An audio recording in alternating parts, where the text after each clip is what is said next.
अस्सलाम वालेकुम, this is Tayyab काठिया और दुबई में मैं आप लोगों को आज एक ऐसी जगह लेकर जाने लगा हूँ जिसको देखकर आप सबका बहुत दिल खुश हो जाएगा। मैं एंटर हुआ मेट्रो स्टेशन के अंदर, सीधा गया, अपना नॉल कार्ड रिचार्ज किया, टैप किया, पहुंचा प्लेटफॉर्म। मेट्रो ट्रेन मुझे सीधा लेकर गई म्यूजियम ऑफ द फ्यूचर पे और वहाँ से मैं एंटर हुआ टनल के अंदर। टनल से जाके मैं सीधा निकला लॉबी के अंदर। तो मैं एंटर हो चुका हूँ 2022 की मोस्ट ब्यूटीफुल बिल्डिंग की लॉबी के अंदर। ये जिन्होंने एक बैंड दिया हमें कि ये स्कैन करेंगे तो फिर आप अंदर जा सकते हैं। तो ये मेरे सामने आ गया एयर पेंगुइन, जो कि हीलियम गैस के साथ फिल्ड है। हर बंदा इसको देखने के अलावा हाथ भी लगाना चाह रहा है, लेकिन ये किसी के हाथ नहीं आता। इसकी सबसे अच्छी ये बात है कि ये खुद ब खुद वापस अपने चार्जिंग स्टेशन पे चला जाता है।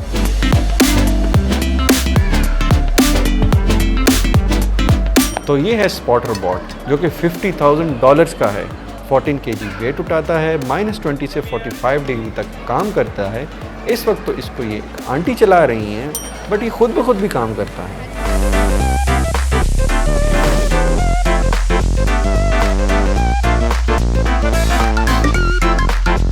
Welcome to my home.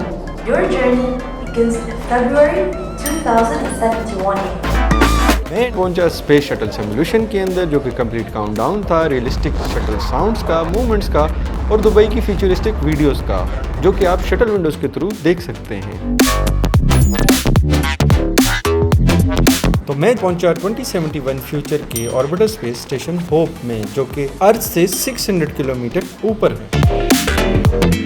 Outside possibilities, इसके अंदर ये दिखाया गया है कि 2071 के अंदर स्पेस में कौन कौन से मिशंस होंगे और कैसे मून पर सोलर पैनल्स इंस्टॉल करके अर्थ को पावर किया जाएगा। सोनी धरती पर तो मुझे नौकरी ना मिली, सोचा स्पेस स्टेशन पर जाकर मून विलेज पे नौकरी अप्लाई करता हूँ और मुझे फौरन उन्होंने लूना रोबोट ड्राइविंग इंस्ट्रक्टर की नौकरी दे दी। So we have a drop pod that will take you back to Earth, back to Dubai. Ejection pod में डालकर आंटी ने मुझे वापस दुबई लैंड करवा दिया।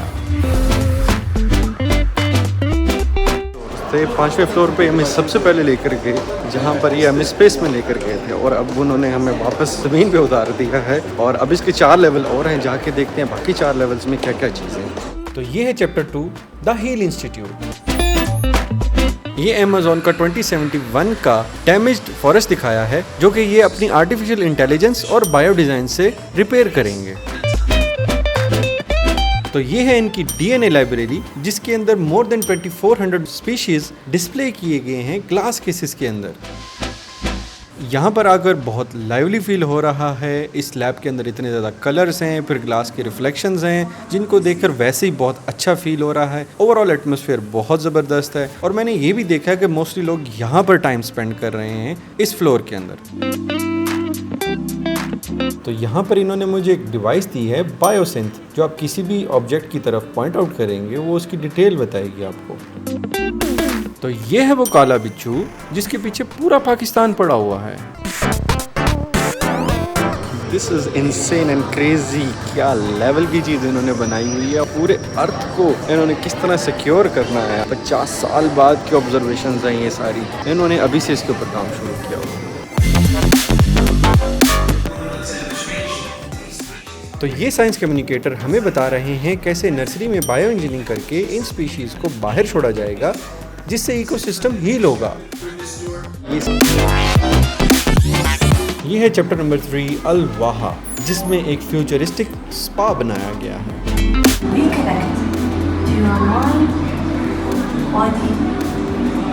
तो ये एक स्पेशल कारपेट है जो आपको फील देता है कि जैसे आप एक बीच के ऊपर चल रहे हैं। यहाँ पर थेरेपी का मतलब है कि आपको टेक्नोलॉजी से डिस्कनेक्ट करके अपने अंदर झांकने का मौका मिले। मुझे हाथों पे हवा फील हो रही थी। जो लोग मोबाइल बहुत ज़्यादा इस्तेमाल करते हैं, उनके हाथों को सुकून देने के लिए अल्ट्रासोनिक वेव्स के थ्रू ये थेरेपी की जाएगी। ये भी एक साउंड थेरेपी थी जो आपके भाई को बिल्कुल समझ नहीं आई। तो यहाँ पर आपने करना है। ये एक और तरह की थेरेपी है और इसके एंड पे आपको दुबई के नेशनल फ्लावर की खुशबू आएगी।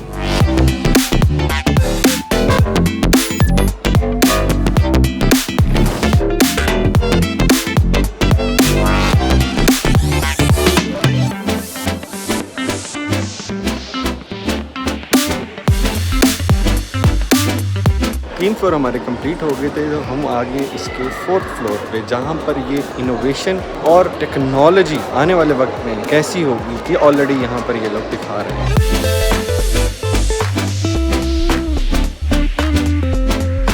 तो मैं अब उस फ्लोर पर पहुँच चुका हूँ जो कि इस दुनिया का फ्यूचर होने वाला है, जिसमें रोबोटिक्स हैं, ड्रोन्स हैं, अजीब चीज़ें आपको नज़र आएंगी।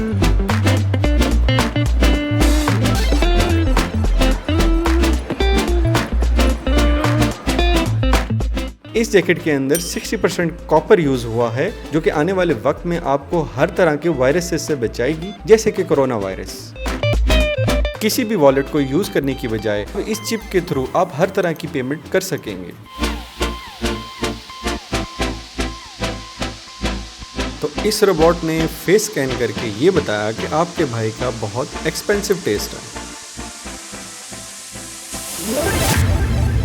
अच्छा, अभी मैं जा रहा हूँ इसकी बैल्कनी की तरफ और असल व्यू तो वहाँ से आता है और वहाँ से दिखा।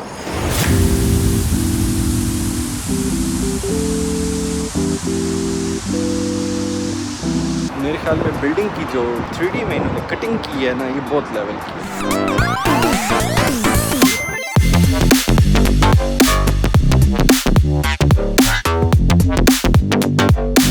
तो ये है इस म्यूजियम का last chapter number 5, future heroes. ये बेसिकली बच्चों का लर्निंग एरिया है जिनकी एज 4 से 10 इयर्स है। अच्छा, ये एरिया बहुत काम है, लाइट कलर्स हैं, सॉफ्ट मटेरियल यूज़ हुआ है, जिसकी वजह से एटमॉस्फेयर बहुत सूदिंग फील हो रहा है। तो यहाँ से हुआ इस म्यूजियम टूर का एंड और हम चलते हैं लॉबी की तरफ।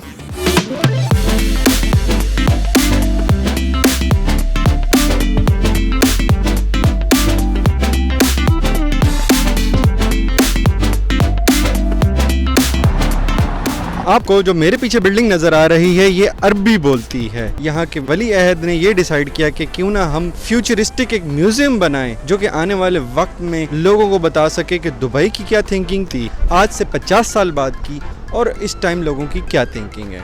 2016 में दुबई के जो वली अहद थे उनकी शायरी को मतार बिन लहाज ने लिखा और उसको कर दिखाया।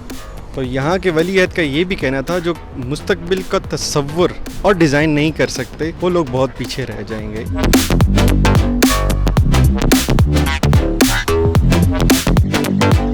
अच्छा, तो टिकट जो था वो मुझे बाय चांस मिला था। मैं आपको ये बताता चलूँ कि कोई 149 दिरहम का टिकट था।